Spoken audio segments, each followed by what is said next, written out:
I will be sharing with you a session that I had on my face called dermabrasion. But actually, the point is not sharing with you the process of my facial. It's mainly to be reflecting on a book that I have been reading called Beauty Sick. I will be sharing with you my notes and my reflections and my thoughts about the book. It's a mind-blowing book. I really hope that you will be enjoying it. Maybe you can be playing it while you are cooking, while you are studying, while you are walking in the street or in the gym or before you sleep. I think this book will make a big difference in your life. In Beauty Sick, this book shows how the culture obsession with appearance hurts girls and women. The psychologist Renee Engeln delves into the pervasive preoccupation with female beauty in contemporary society. Engeln introduces the concept of beauty sickness, a term she uses to describe the detrimental effect of society's relentless emphasis on women's physical appearance. This recording will be exploring the key themes presented in England's work. It examines the psychological and social ramifications of beauty sickness and discusses the potential pathways towards fostering a healthier societal perspective on beauty. Let's understand or try to understand beauty sickness.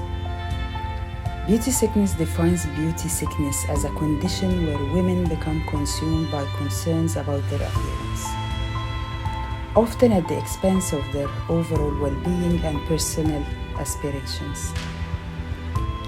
This phenomena is not merely about vanity, rather it reflects a deep-seated cultural issue where women's value is disproportionately tied to their looks. In this book, Beauty Sick, the writer research really indicates that this preoccupation can lead to significant psychological distress, including anxiety, depression, and diminished self-esteem. The constant societal message that adequate beauty with worth compels many women to invest excessive time, energy, and resources into meeting often unattainable beauty standards. Media's role in perpetuating beauty ideals. The mass media plays a pivotal role in reinforcing and disseminating narrow beauty standards. From a young age, girls are inundated with images that promote an idealized version of femininity, typically characterized by thinness, youthfulness, and Eurocentric features. This relentless exposure contributes to the internalization of unrealistic beauty ideals, leading many women to feel inadequate or dissatisfied with their natural appearance. In the book, Beauty Sick, it's emphasized that such media portrayals not only shape individual self-perception, but also influence societal norms and expectations regarding female beauty. There is psychological and social consequences to that. The internalization of unattainable beauty standards has profound psychological and social consequences. Women experiencing beauty sickness often report heightened level of body dissatisfaction, which can manifest in disordered eating behaviors and a persistent sense of inadequacy. Moreover, the societal emphasis on appearance can overshadow women's other attributes and accomplishments, leading to a reductionist view that values them primarily for their looks. This objectification not only undermines women's self-worth, but also perpetuates gender inequalities by diverting attention from their intellectual and professional contribution. The intersectionality and beauty standards. In the book Beauty Sick, the author acknowledges that beauty standards are not monolithic and can vary across different cultures and communities. However, she also highlights that dominant beauty ideals often reflect and perpetuate systemic biases, including races, ages, and classism. For instance, women of color may face additional pressure to conform to Eurocentric beauty standards, leading to further marginalization and identity conflicts. Understanding beauty sickness through an intersectional lens is crucial for addressing the unique challenges that women face every day by diverse groups of women. Pathways of overcoming beauty sickness. Addressing beauty sickness requires a multifaceted approach that involves both individual and collective efforts. Engeln suggests several strategies to mitigate the impact of beauty sickness. 1. Media literacy education. Teaching individuals to critically analyze media messages can help them recognize and resist unrealistic beauty standards. 2. Diverse representation. Advocating for inclusive and varied representations of beauty in media and advertising can broaden societal perceptions of attractiveness. Emphasizing non-appearance-based qualities. Shifting the focus toward women's skills, achievement, and character can help decouple self-worth from physical appearance. There could also be some policy interventions. When implementing regulations that address harmful advertising practices and promote body positivity, it can create a more supportive environment for women. The research tool I intended to be using here was mainly that I wanted to be stressing the impact of media on adolescent girls, the motherhood and beauty pressures, the real-life examples and voices from the book, and I'm using here some citation and smooth transitions. Engeln wrote in the book, "Ask a room full of little girls what they want to be when they grow up, and many will say something related to looking pretty. Ask a room full of little boys, and the answers are about what they want to do." It's a haunting observation.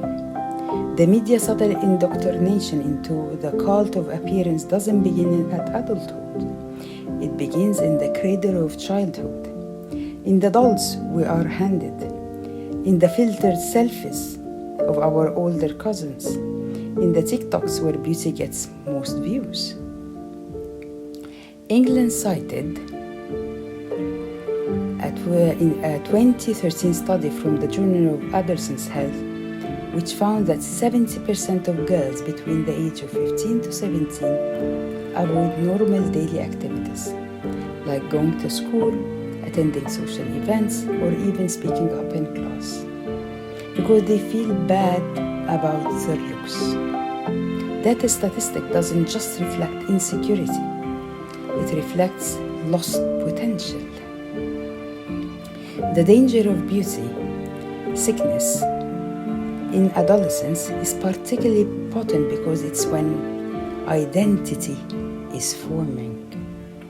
When young minds are most susceptible to equating with love, visibility with value, and of course the internet while being powerful and connective, it often serves a mirror that distorts, showing girls not who they are, but who they should be to be enough. Motherhood and the mirror. Passing down or breaking the cycle. One of the most emotionally stirring chapters in the book in Beauty Sick explores how mothers inadvertently pass beauty sickness into their daughters, not because they want, but because they too have been wounded by a system that made them believe their beauty was their currency. In the book, the writer describes interviews with women who remember their mothers pinching their own thighs in the mirror, counting calories, or openly criticizing their own bodies in front of their children. These seemingly innocent moments become part of a girl's internal dialogue. As one woman in the book said, "My mom never told me I needed to lose weight. She just made it clear that she did. So I learned early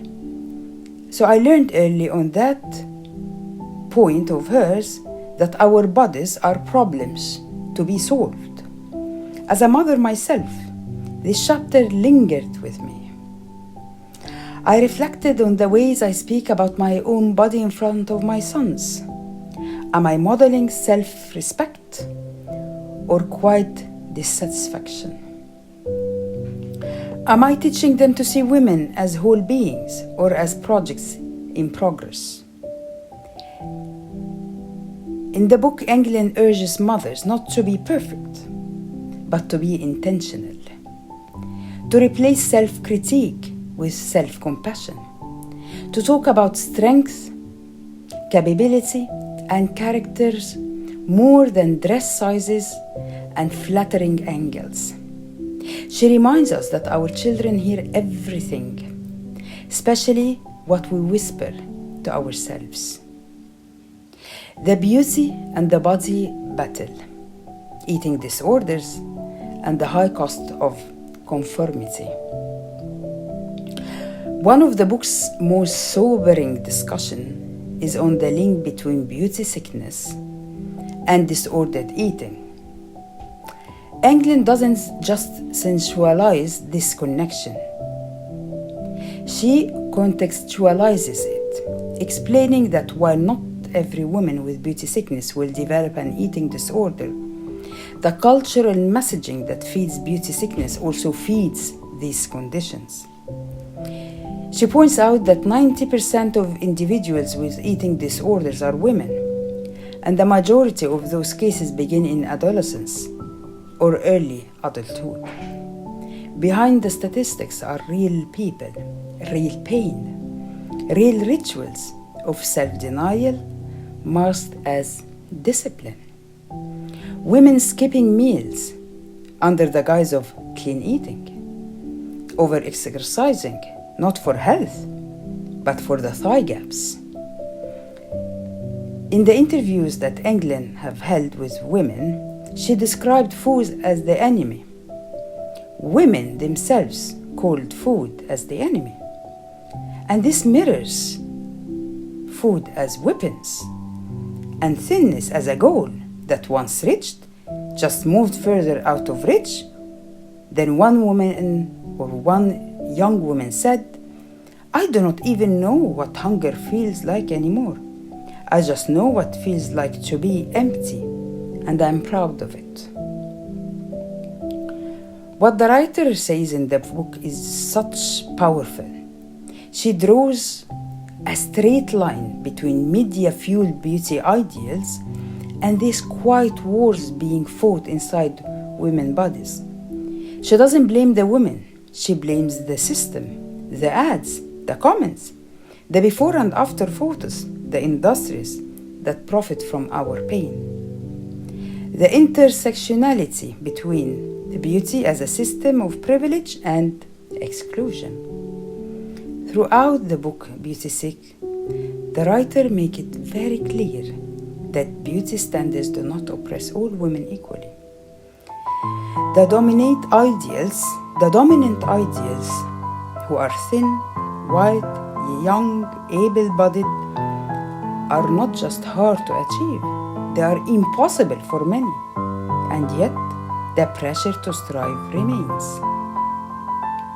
Women of color, disabled women, queer women, they experience beauty sickness in layered and often contradictory ways. For example, Black women may feel both hypersexualized and invisible. Asian women may face fetishization wrapped in infantilization, and older women may feel erased entirely. One of the writer's Black interviews noted, "I grew up seeing nothing that looked like me. I thought beautiful meant light skin, straight hair, thin body. It took me years to even think I was allowed to feel pretty."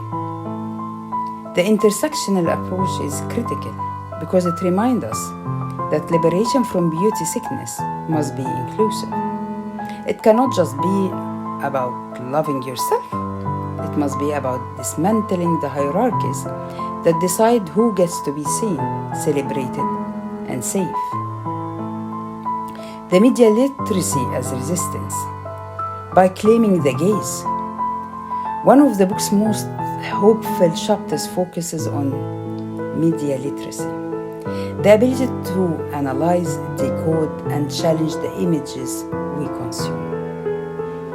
The writer describes workshops where girls learn to spot Photoshop manipulation, identify harmful tropes, and ask, who profits from my insecurity? These workshops do not magically erase body shame, but they do something crucial. They plant the seed of critical distance. They show young women that beauty is not a truth, it's a product. Today, I try to practice my own version of media literacy. I pause before I scroll. I unfollow accounts that promote perfection. And me, Jasmine, I've always now follow those that reflect my diversity, joy, and complexity. I speak up when friends self-deprecate. I try slowly and with compassion to rewire my own gaze to myself. Toward healing, my takeaway from Beauty Sick would be that just reading Beauty Sick felt like someone was naming things I didn't even know that it needed names. It wasn't just informative, it was cathartic. The book blends hard science with soft truth, academic insight with everyday empathy. The writer wasn't preaching at all from a distance. She was writing from within the same system, a woman who has been beauty sick herself, who knows what it's like to look in the mirror and see a list of flaws instead of a person.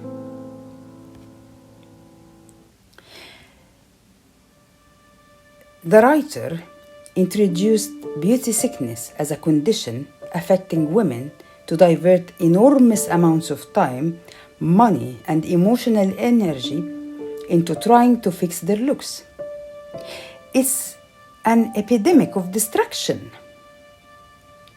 She argues, one, that siphons women resources away from things that truly matter. In a society where girls learn by kindergarten that being pretty earns praise, it's no wonder so many of us grow up measuring our self-worth in mirrors and selfies.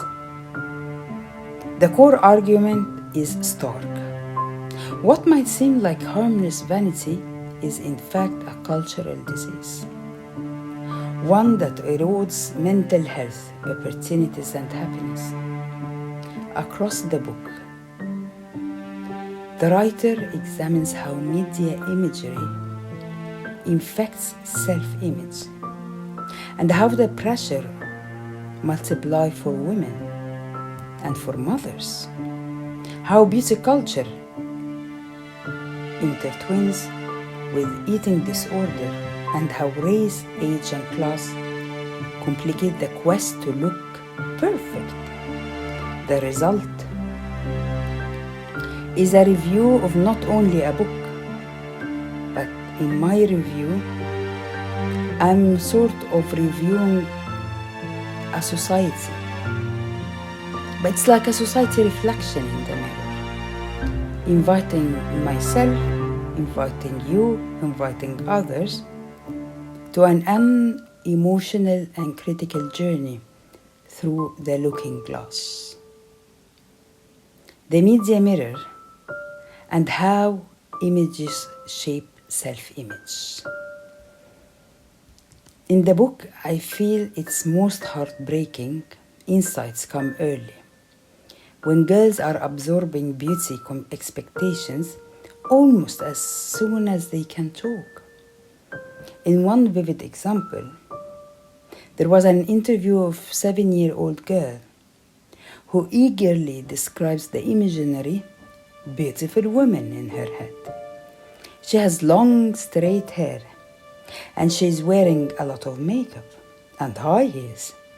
She is thin, her arms and legs are thin. The girl says, ticking off the attributes of flawless doll-like figure, and we can see how the description is chillingly familiar. A checklist, straight out of a fashion magazine or an Instagram feed. The kicker?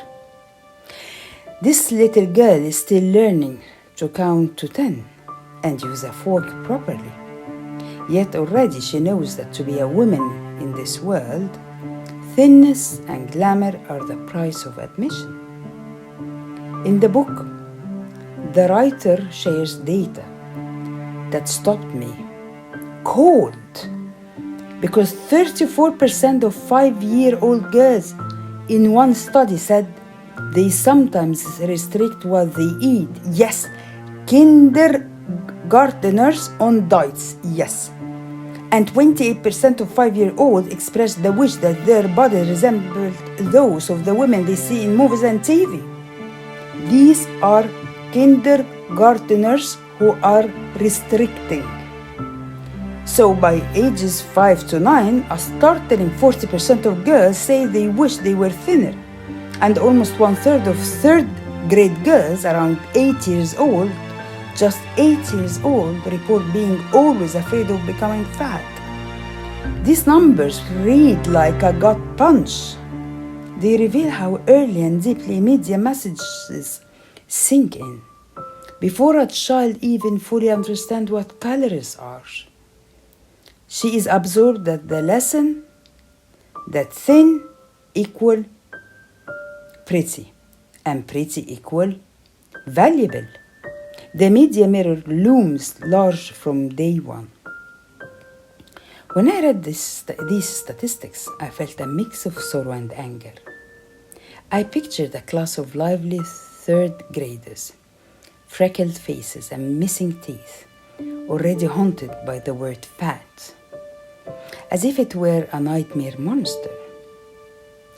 Engeln, the writer, shows that this nightmare is fed by the ubiquitous images that is surrounding us. The Disney princess with the impossibly tiny waist, the YouTuber editing her selfies, the billboard model whose beauty has been engineered by teams of stylists and Photoshop wizards. Even as adults, women are not immune to these distorted reflections. A seasoned psychologist researcher have explained that even smart, critical women who know a photo is retouched or an influencer life is curated still feel the sting of inadequacy when scrolling through social media. Images impact everyone. It emphasizes bluntly that we are not enough. We might intellectually dismiss an airbrushed ad as fake, but on a gut level, it has already left its mark on our self-esteem. This aligns with psychological studies that the emotional brain doesn't care that a Victoria's Secret model photo was digitally slimmed. It only registers she's what society calls beautiful and I'm not measuring up. In the book, The writer invites us to consider the daily mental energy women squander in front of the mirror, from teenage girls taking 50 shots to get one perfect selfie, to grown women hesitating to speak in a meeting because she suddenly worries how their double chin looks at that angle. It's all part of what she terms beauty sickness. The sickness is maintained by media that present a narrow ideal, usually young, thin, white with poreless skin, and hair that obeys each time we consume these images. Often unconsciously, we reinforce an unforgiving benchmark for ourselves. One cannot help but reflect on the countless mornings spent changing outfits in search of one that make us feel less insecure, or the Instagram filter applied to smooth our skin just a bit. Small rituals of an obsession that feels both personal and profoundly cultural. The real world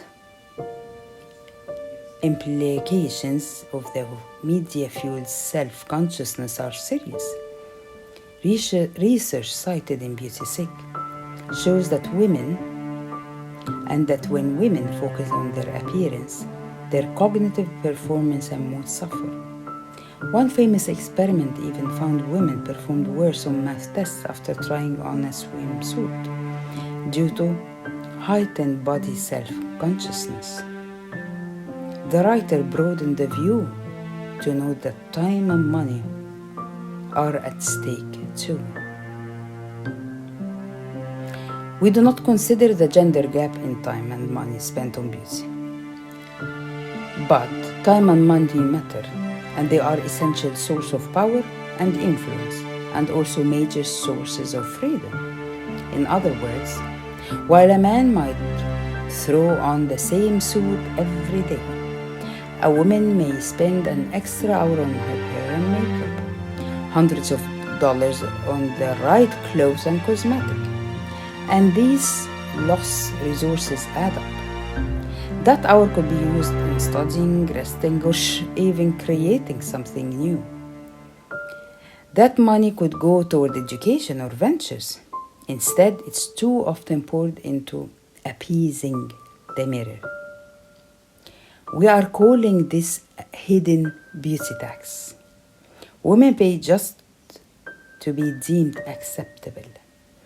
The media may sell beauty work as empowering self-care.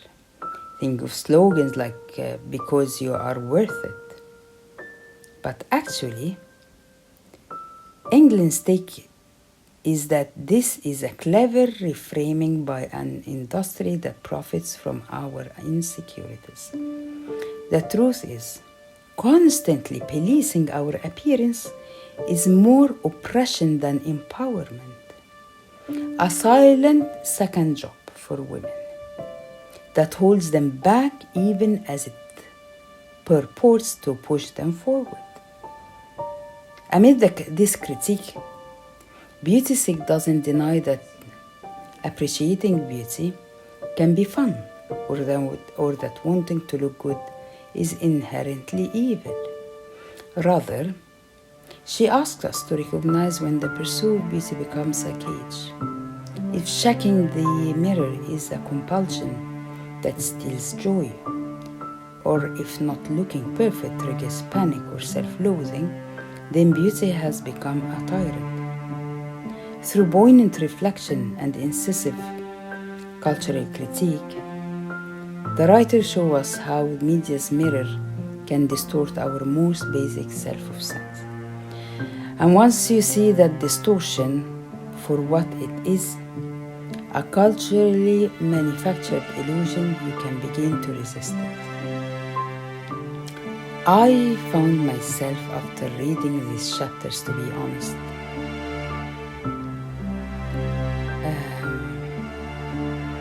confused, bewildered. This culturally manufactured illusion is horrific. And I wonder how mothers are tackling it. Mothers are really under pressure. Beauty expectations in motherhood, oh my God, this is another level. Perhaps no group feels the collision of a beauty standard and real life. And real life demands more acutely than mothers.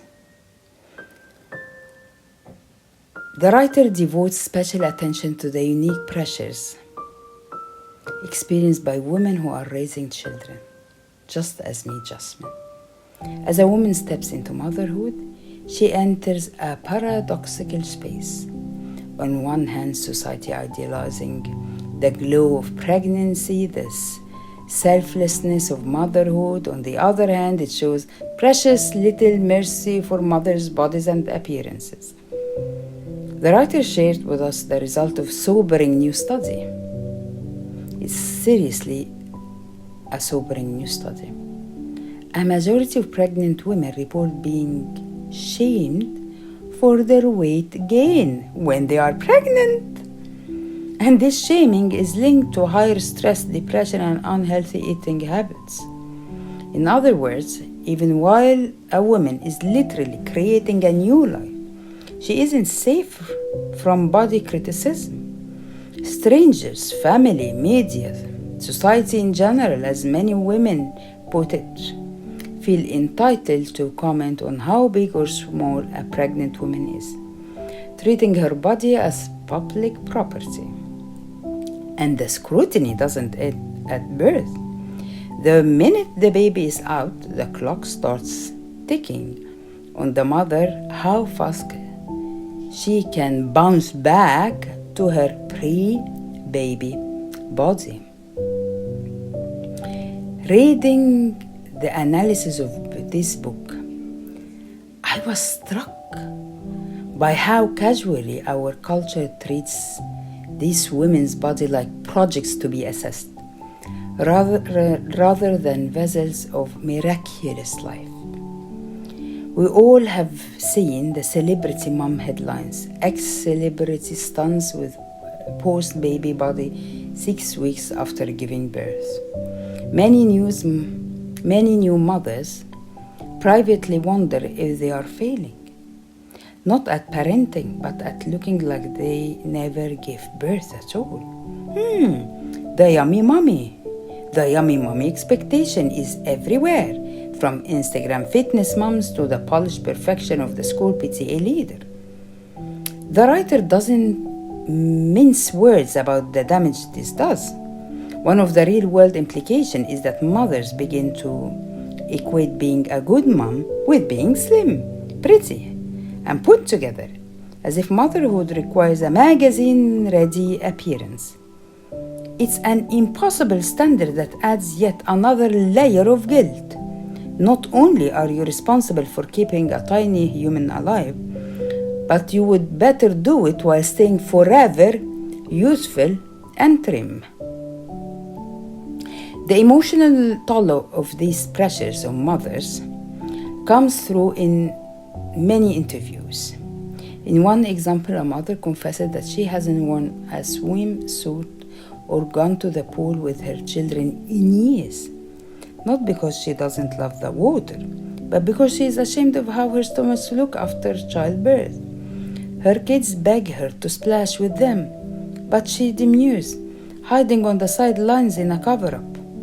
This quiet anecdote broke my heart, especially when paired with the writer's gentle reminder that children literally do not care about cellulite or tummy rolls. They care that mom is there, laughing and playing.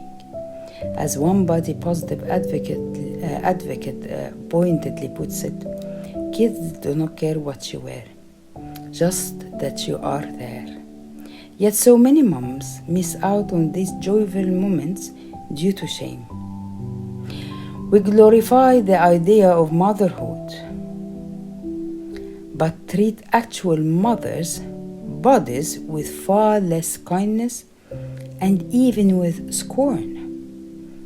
If they dare to bear the visible traces of pregnancy, the soft belly, the stretch mark in public, They are scorned. Englin's conversation with women reveal a critical insight. Many daughters inherit their body image struggles from their mothers, not genetically, but socially.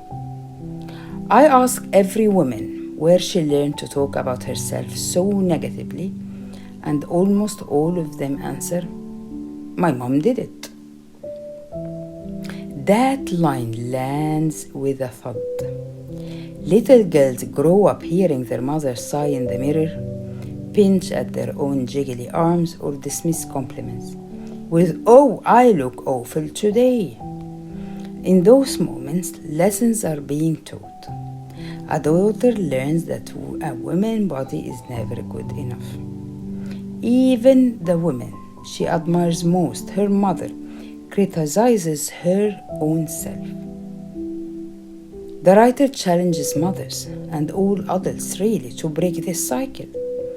One of her core pieces of advice is to disarmingly simple: stop saying negative things about your appearance in front of your kids. No more "I'm so fat" or "I hate my thighs." These words that's floating in the family air. Children are sponges, and they will soak up the self-loathing talk, adopting it as their own inner voice. Instead, the writer urges parents to consciously shift the focus. Praise your daughter for her creativity, for her kindness, for her resilience, not just her looks. Talk about what bodies can do. Wasn't it fun how fast we ran today, rather than how they appear? This advice resonates with me on a personal level. I thought back to my own childhood, remembering how my mother would sometimes grab at her belly with a frown. She frowned and looked to herself in the mirror with disgust, a real disgust. She likely thought nothing of it, but decades later I can still recall those gestures and subtle message it has delivered. Imagine if mothers also allowed themselves some self-compassion. In one of the studies, Engeln had women write a letter to themselves about their bodies from the perspective of someone who loves them unconditionally. The letters that women wrote would bring tears to your eyes, full of gentle understanding and appreciation. It turns out women know how to be kind. They simply aren't used to directing that kindness inward. The writer also highlights how even in babyhood, girls are often treated differently in ways that underscore appearance over action. She noted, for instance, that the tiny headbands and the frilly outfits we insist on putting on infant girls, accessories that serve no purpose except to signal, "This is a pretty girl," often at the expense of a baby's comfort. Think of a toddler tugging off the itchy bow in her head, only for the parent to pop it right back on for the cute photo op. If your baby is pulling the thing off her head, do not put it back. Simply do not put it back. And if a ruffly dress makes it hard for her to crawl, maybe opt for soft play clothes. It's that simple. It's just simple. These small examples underline big idea, from a cradle to a motherhood. Females are often constrained by beauty expectations. Undoing this for the next generation means starting as early as possible. The cultural critique here is sharp. Why do we value girls' appearance more than her ability to move freely and explore? Why is appearance more than her freedom to move freely and explore? The writer points that we can choose differently. We as mothers and fathers too hold the power to rewrite the script. At home, even as the outside world broadcasts the old beauty messages, by modeling a healthier attitude toward their own bodies, parents can immunize their children, at least someone, against the more toxic message out there. We do not need to be starving for perfection. Beauty culture and eating disorders, one of the most harrowing consequences of our beauty obsession is it's linked to eating disorders and disordered eating. This isn't a fringe issue affecting a small segment of women. It's a logical extreme on a continuum that many more are on. You do not have to be clinically diagnosed with anorexia to be suffering. Consider the millions of women constantly cycling through punishing diets, guilty binges, or obsessive calorie counts in the name of beauty. The writer connects the dots with compassion, but clarity.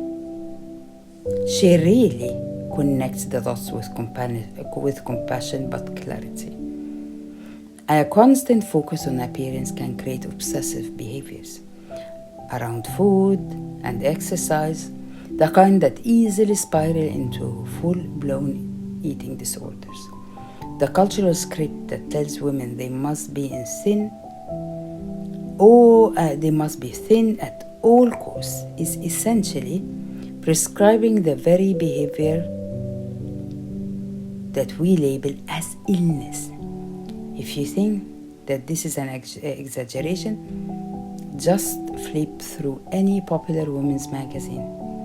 One page praises self-love at any size, and the next offers tips for dropping 10 pounds in a week. The mixed messages are dizzying, and for those predisposed or under enough stress, they can be deadly. Yes, it could be really deadly.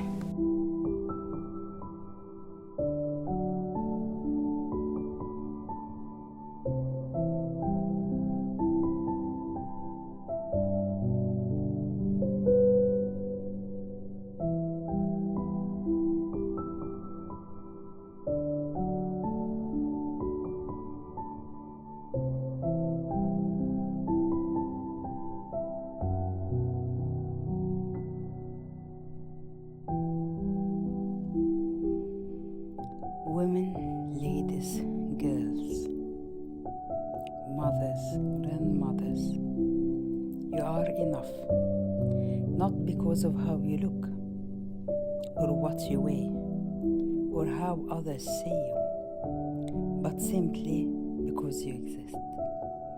You don't need to shrink to fit someone else's expectations, or shine only when you are praised. Your voice, your dreams, your laughter, your kindness, they are all enough. You are powerful beyond measures, even on the days you feel invisible. You don't need filters to be beautiful, or perfection to be worthy. You were never meant to be just pretty. You were meant to be brilliant, bold, and free. Always remember, you are enough, exactly as you are. You are enough right now, as you are. Not when you lose 5 kilos, not when your skin clears up, not when you finally feel beautiful, but now. You are not a problem to be fixed. You are a story in the progress, a soul full of potential, a heart that feels deeply. That is more than enough. You don't have to be quieter to be liked. You don't have to smile when you don't feel like it. You don't have to look like someone else to matter. You don't have to prove your worth through perfect grades, flawless makeup, or constant kindness that leaves you empty. You don't owe anyone an explanation for taking up space in this world. You are not defined by mirrors or numbers or online likes. You are defined by your courage, your compassion, your curiosity, and your creativity. Your voice has power. Your presence makes a difference. Your dreams are valid. You were never meant to be small. You were never meant to shine. You were only meant to shine, boldly, unapologetically, and beautifully. To take a deep breath and remind yourself, you are enough. You are enough. And you always have been enough.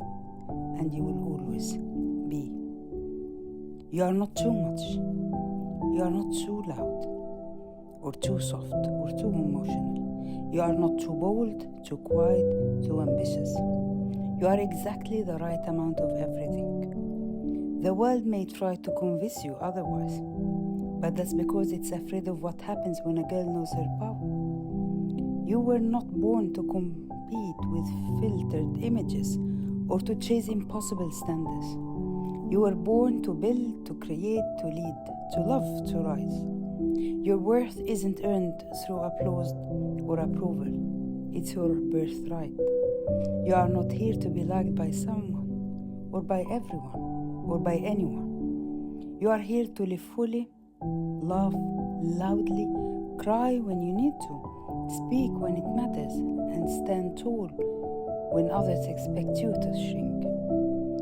There will be days you feel uncertainty, unworthy, or unseen. That's okay. Even on your worst days, your light is never gone. You are still enough. Aching, messy, tired, healing, and still enough. You are a force of nature in a world that often forgets the power of softness, the strength in vulnerability, the wisdom in quiet courage.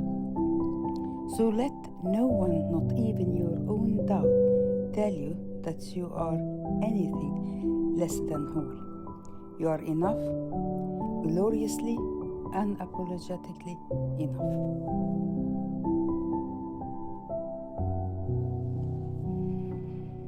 Women, ladies, girls, mothers, grandmothers, you are enough.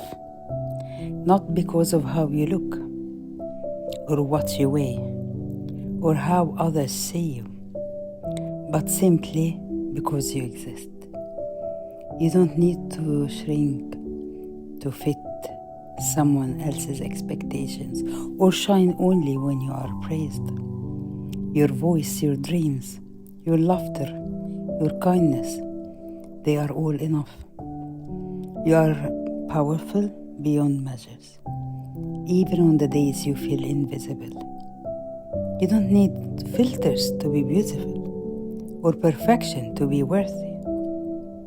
You were never meant to be just pretty. You were meant to be brilliant, bold, and free. Always remember, you are enough, exactly as you are.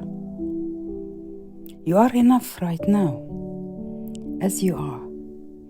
Not when you lose 5 kilos, not when your skin clears up, not when you finally feel beautiful, but now. You are not a problem to be fixed. You are a story in the progress, a soul full of potential, a heart that feels deeply. That is more than enough.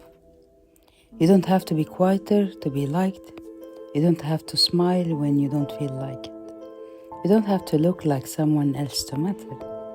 You don't have to prove your worth through perfect grades, flawless makeup, or constant kindness that leaves you empty. You don't owe anyone an explanation for taking up space in this world. You are not defined by mirrors or numbers or online likes. You are defined by your courage, your compassion, your curiosity, and your creativity. Your voice has power. Your presence makes a difference. Your dreams are valid. You were never meant to be small. You were never meant to shine. You were only meant to shine, boldly, unapologetically, and beautifully. To take a deep breath and remind yourself, you are enough. You are enough. And you always have been enough. And you will always be. You are not too much. You are not too loud, or too soft, or too emotional. You are not too bold, too quiet, too ambitious. You are exactly the right amount of everything. The world may try to convince you otherwise, but that's because it's afraid of what happens when a girl knows her power. You were not born to compete with filtered images or to chase impossible standards. You were born to build, to create, to lead, to love, to rise. Your worth isn't earned through applause or approval. It's your birthright. You are not here to be liked by someone, or by everyone, or by anyone. You are here to live fully, laugh loudly, cry when you need to, speak when it matters, and stand tall when others expect you to shrink. There will be days you feel uncertainty, unworthy, or unseen. That's okay. Even on your worst days, your light is never gone. You are still enough, aching, messy, tired, healing, and still enough. You are a force of nature in a world that often forgets the power of softness, the strength in vulnerability, the wisdom in quiet courage. So let no one, not even your own doubt, tell you that you are anything less than whole. You are enough, gloriously, unapologetically enough.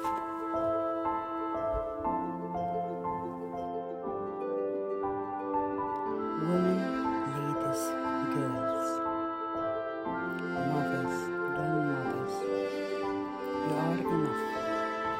Not because of how you look, or what you weigh, or how others see you, but simply because you exist. You don't need to shrink to fit someone else's expectations, or shine only when you are praised. Your voice, your dreams, your laughter, your kindness, they are all enough. You are powerful beyond measure, even on the days you feel invisible.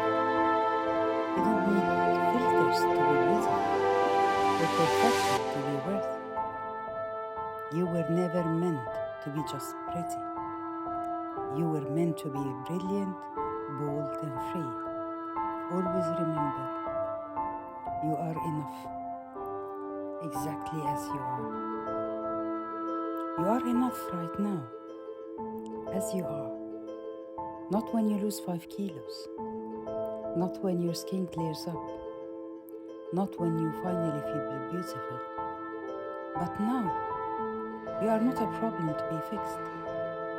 You are a story in the progress, a soul full of potential, a heart that feels deeply, that is more than enough. You don't have to be quieter to be liked. You don't have to smile when you don't feel like it. You don't have to look like someone else to matter. You don't have to prove your worth through perfect grades, flawless makeup, or constant kindness that leaves you empty. You don't owe anyone an explanation for taking up space in this world. You are not defined by mirrors or numbers or online likes. You are defined by your courage, your compassion, your curiosity, and your creativity. Your voice has power. Your presence makes a difference. Your dreams are valid. You were never meant to be small. You were never meant to shine. You were only meant to shine, boldly, unapologetically, and beautifully. To take a deep breath and remind yourself, you are enough. You are enough. And you always have been enough. And you will always be. You are not too much. You are not too loud, or too soft, are not too bold, too quiet, too ambitious. You are exactly the right amount of everything. The world may try to convince you otherwise, but that's because it's afraid of what happens when a girl knows her power. You were not born to compete with filtered images or to chase impossible standards. You were born to build, to create, to lead, to love, to rise. Your worth isn't earned through applause or approval. It's your birthright. You are not here to be loved by someone, or by everyone, or by anyone. You are here to live fully, laugh loudly, cry when you need to, speak when it matters, and stand tall when others expect you to shrink. There will be days you feel uncertainty, unworthy, or unseen. That's okay. Even on your worst days, your light is never gone. You are still enough. Aching, messy, tired, healing, and still enough. You are a force of nature in a world that often forgets the power of softness, the strength in vulnerability, the wisdom in quiet courage. So let no one, not even your own doubt, tell you that you are anything less than whole. You are enough, gloriously, unapologetically enough.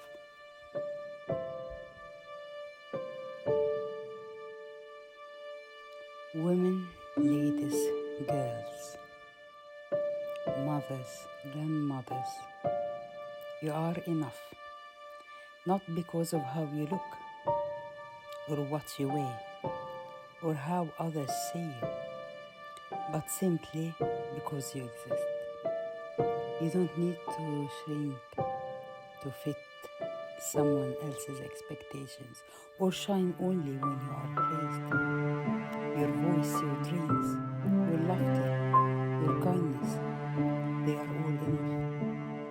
You are powerful beyond measures, even on the days you feel invisible. You don't need filters to be beautiful, or perfection to be worthy. You were never meant to be just pretty. You were meant to be brilliant, bold, and free.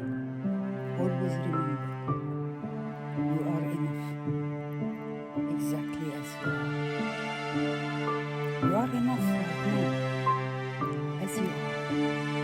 Not when you lose 5 kilos, not when your skin clears up, not when you finally feel beautiful. But now, you are not a problem to be fixed. You are a story in the progress, a soul full of potential, a heart that feels deep. That is more than enough. You don't have to be quieter to be liked. You don't have to smile when you don't feel like it. You don't have to look like someone else to matter.